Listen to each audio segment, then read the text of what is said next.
Hi friends, we are starting with the new topic of the module 3, and here in this session we will be discussing about the construction and working of the bomb calorimeter.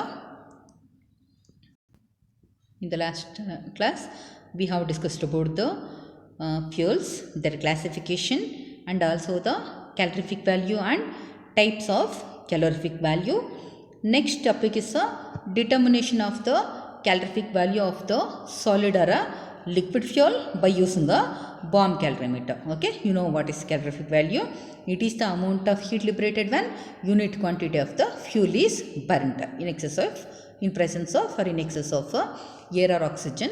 Okay, so here we are using a bomb calorimeter for determining the calorific value of the solid and liquid fuel. Okay, for gaseous fuels the calorific value can be determined by using a Boyce calorimeter. Okay, so in our syllabus we have the determination of solid and liquid fuels for a by using a bomb calorimeter. Okay, so what is the principle here in this determination? Here we will be taking a known quantity of the fuel. Okay, known quantity of the fuel is taken and it is burnt. Okay, when the fuel is burnt, what will happen? It will burn in presence of excess of air or oxygen. Okay, once the combustion is taking place, it will be giving rise to heat, right? Okay, here the liberated heat is absorbed by the surrounding water, and by taking the initial and final temperature of water and also from the mass of the fuel taken, okay, and we can calculate the calorific value of the fuel. Okay, so the principle here is known quantity of the fuel is taken and it is burnt in a bomb calorimeter. Okay, it liberates heat and the liberated heat is absorbed by the surrounding water. Okay, by measuring the initial and final temperature of the water taken in the calorimeter, we can calculate the calorific value of the given solid or liquid fuel sample. Okay, this is about the diagram of the bomb calorimeter. Bomb calorimeter will be like this. Okay, there will be a crucible. Okay, there will be a platinum crucible. Okay, where here the sample will be placed. See this cup like structure, it's called as a crucible. Okay, which is made up of platinum, so it is called as a platinum crucible where the fuel sample is placed. Okay, it will have a electric ignition. See, two electric wires will be there. Okay, see here, these are the electric ignition system. Okay, so to ignite the fuel there will be two electric ignition wires will be there. Okay, and this this platinum crucible, this will be sealed in a airtight vessel which is referred to as a calorimeter. See, this is this box, this apparatus is it is made up of a stainless steel, okay, airtight vessel, okay, which is referred to as a bomb. Fine, which is referred to as a bomb. Okay, and the bomb will have a there will be a supply of oxygen will be there. Okay, for the combustion of the fuel it requires oxygen, right? Air or oxygen. So there will be a presence of a oxygen valve here. Directly it will be leading to the fuel. Okay, so the fuel can burn in presence of air or oxygen.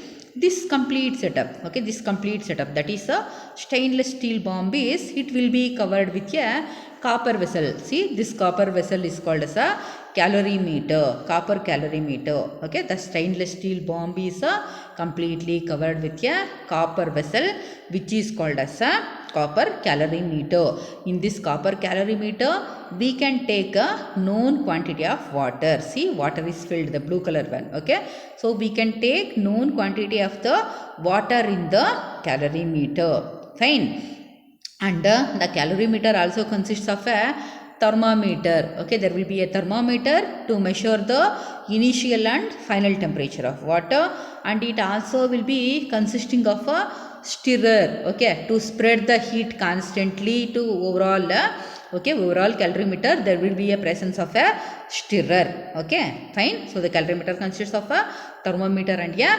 stirrer. Fine, and completely it will be outside insulated. Fine, and for heating heat. There will be a presence of a heater will be there, and the ignition coils will be there. Through this the water will get heated. Fine. Okay. Once again, see, when this question is asked in your exam, you should supposed to write the neat labeled diagram. Okay. And in the diagram, which are all the parts I told just now, the same thing is a explanation, that is construction and working. In construction you have to write the same thing what I have told till now. Once again I will tell you what you have to write in a construction. You have to start with a bomb calorimeter consists of a platinum crucible where the fuel sample is placed. It also consists of two ignition wires will be there. Electric ignition wires will be there for igniting the fuel. Okay, and this is completely covered with a airtight vessel which is referred to as a bomb, and the bomb will have a supply of oxygen. So there will be a presence of a air or oxygen valve will be there, and this setup is completely covered with a copper apparatus which is referred to as a calorimeter. In calorimeter we can take a known quantity of water, and the calorimeter also consists of a thermometer to measure the temperature, and it will have a stirrer, okay, to spread the heat constantly. Fine. Okay, these are all about the diagram. This you have to write under the construction. Okay, then you have to write a working. Okay, if you write all these steps only, you will be getting the full marks. This question will be usually asked for 7 marks. Okay, 7 marks will be there. For each and everything you are writing, marks will be there. For principle 1 mark, for diagram 2 marks, construction 2 marks, okay, working 1 mark, and at last finally, okay, you have to write observations and calculations. For that it carries 2 marks. Okay, so when it comes to the working, what you have to write, in a platinum crucible, a known weight of the fuel sample is placed. Okay, in this platinum crucible, a known weight of the fuel sample is placed.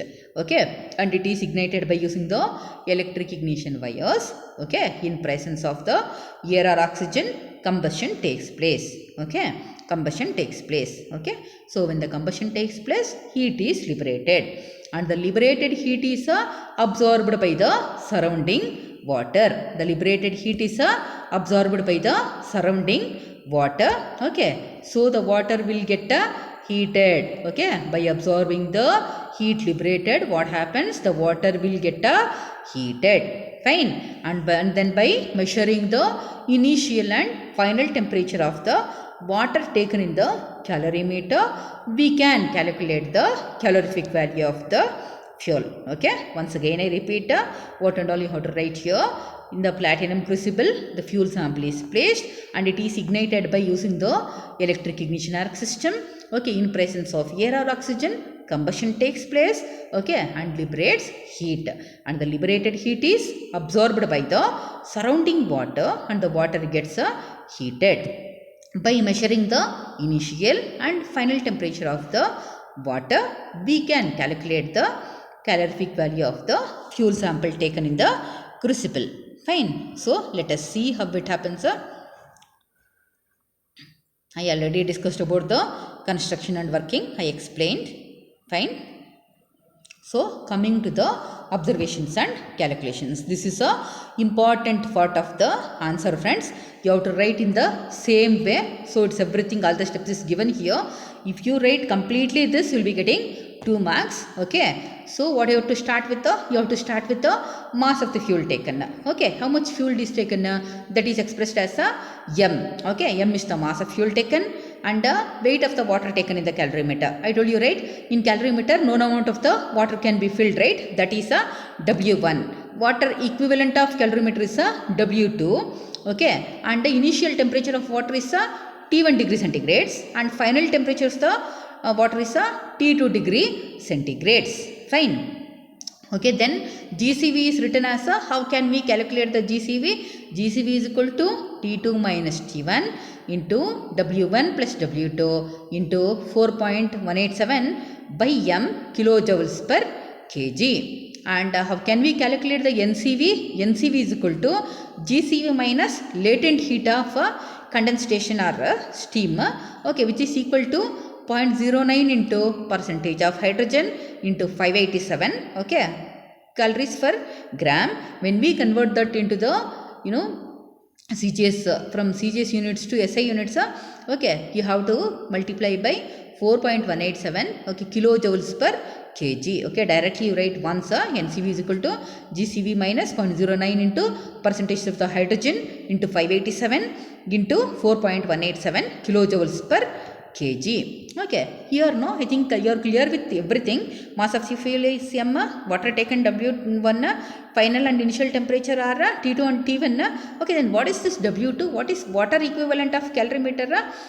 That is when we burn the fuel in the crucible in the calorimeter, what happens? I told you, heat is liberated and the heat is absorbed by the surrounding water, right? Surrounding water. Okay, you should know one thing. Okay, the heat is not only absorbed by water, the heat is not only absorbed by water, but what is happening? Yes, of course, calorimeter will get heated, thermometer also will get heated, stirrer also will get heated, right? All the accessories which are present there, even that will get heated. Okay, we cannot measure it, right? But we are taking only the temperature of the water. Okay, fine. So it will cause error, right? We cannot calculate correctly the calorific value. Okay, so that quantity, okay, that quantity is taken as a W2, water equivalent of calorimeter. Understood, I think? Okay, that heat is absorbed by the surrounding accessories also, that is taken as a W2. Okay, so by using this formula, dear friends, T2 minus T1 into W1 plus W2 into 4.187 by m, okay, we can calculate the GCV, okay, in kilojoules per kg, and NCV is equal to GCV minus latent heat of steam. If you do this calculations, we can calculate the gross and net calorific values of the given fuel sample. Okay, so with this, the construction and working of the bomb calorimeter is over. We will be meeting with the new topic. Thank you.